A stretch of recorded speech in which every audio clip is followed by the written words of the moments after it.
Good morning to you. This is Talk Breakfast with me, Julia Hartley-Brewer, joined now by the woman of the moment, TalkTV's international editor, Isabel Oakeshott. She is the woman who got hold of those 100,000 WhatsApp messages sent to and from Matt Hancock during the pandemic period while she worked on him with his book about the pandemic. And she's given them to the Telegraph. We can now see the lockdown files revealing just what really did happen behind the scenes during all that decision-making. I'm delighted to welcome her to the show right now. Good morning to you, Isabel. Good morning. Thank you for joining us. You faced an awful lot of criticism over the last couple of days. Breach of trust, journalistic ethics. You've betrayed not Matt Hancock. You worked with him. That this is a partial, biased account. It just suits your anti-lockdown agenda. Why did you decide to betray, in his words, Matt Hancock and give those messages to the Telegraph?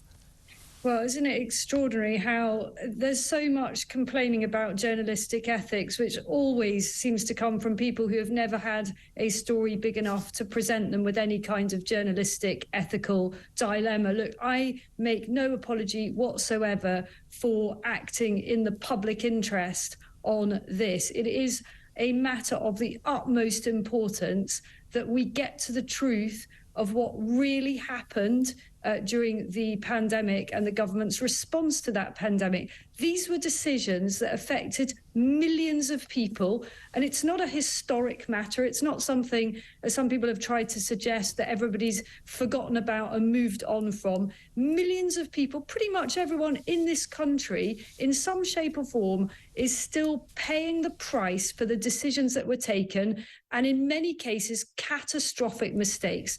The Telegraph on its front page this morning runs a piece by Gavin Williamson, who was Education Secretary at the time, now admitting that he feels that he quite likely should have resigned over what happened in schools, the repeated policy of locking down schools, banning children from getting their education. We now know that over 100,000 children never actually returned to school following the pandemic. I cannot think of a more damning indictment on lockdown policy. So this is about making sure that as fast as possible we have the information and answers such that those mistakes are never made again. It's fascinating that the media response, again, a lot of people criticising you for journalistic ethics. Again, I wonder where their journalistic ethics were when they didn't ask a single useful question for 2 years while people had their lives devastated, asking about, you know, what's the evidence for any of these policies. Their journalistic ethics weren't there then. But also focus, I've seen all of the media, when they're looking at the lockdown files revelations for today, focusing on Gavin Williamson was horrible about teachers and teachers' unions.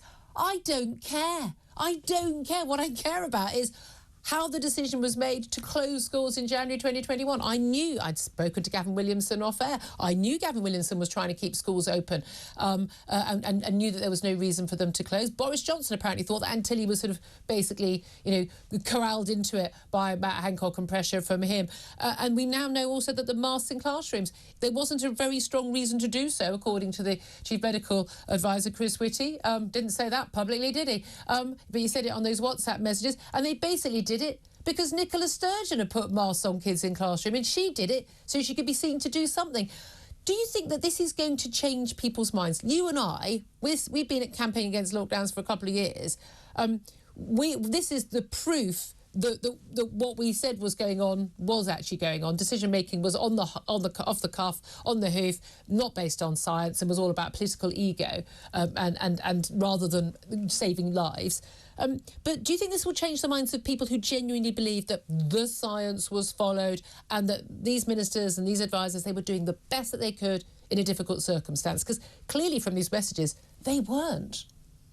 Well, judging from the response that I've had from many, many ordinary people who have written to me to thank me for doing this, I think there's a really good hope that it will change public perceptions. You know, those of us on TalkTV, you and many of your colleagues, Mike Graham and others, who stuck their necks out repeatedly during the pandemic itself and were absolutely castigated, including by others in the media, by the way, for giving any kind of challenge to the government response, I think can now feel very much vindicated. Now, this isn't about gloating that we were right. It's about making sure that these horrors don't happen again. And it's about understanding and getting to the nub of why and how the decisions were made and with what motivation. As for Gavin Williamson's comments on the teaching unions, he's right. The teaching unions were a very malign influence. They wanted the schools closed and they wanted kids not to be back in the classroom again and again. Their vested interest, who seems to be very content for their teachers to continue providing a semi-education from home, whilst children, frankly, didn't get a proper education and are still paying the price. And the tragedy is that whilst the most privileged children will, of course, have caught up, there are a minority of children whose lives will never be the same, whose opportunities in life have been irreparably damaged. And I think that's unforgivable. I really do. This isn't about embarrassing individual politicians.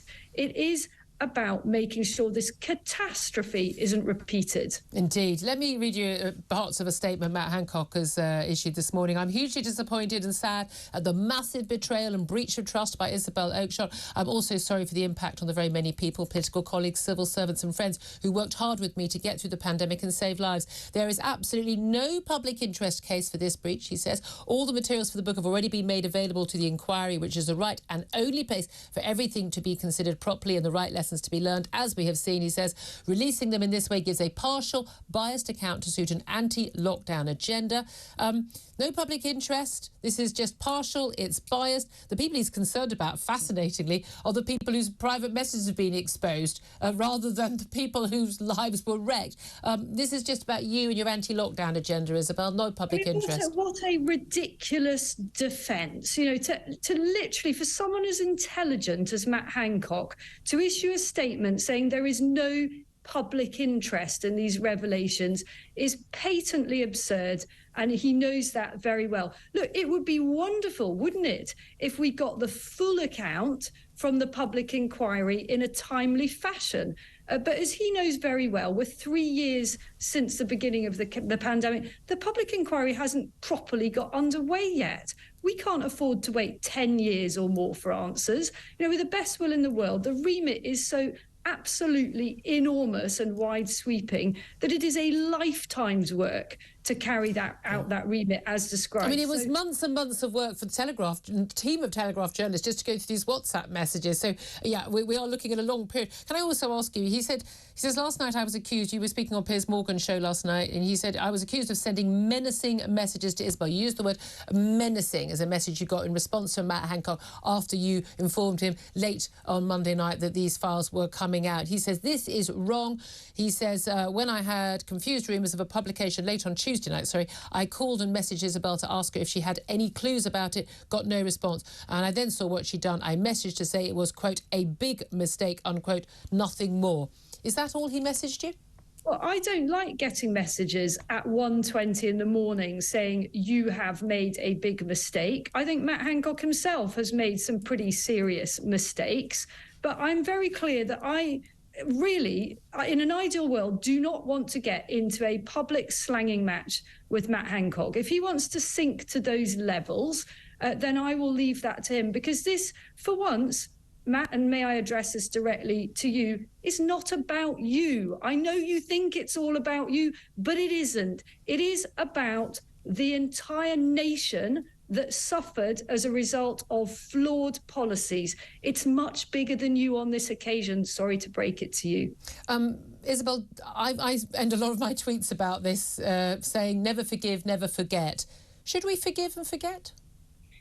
I'm really struggling not to get angry again. And I want to try to be cool and objective about this, because that is what we must do.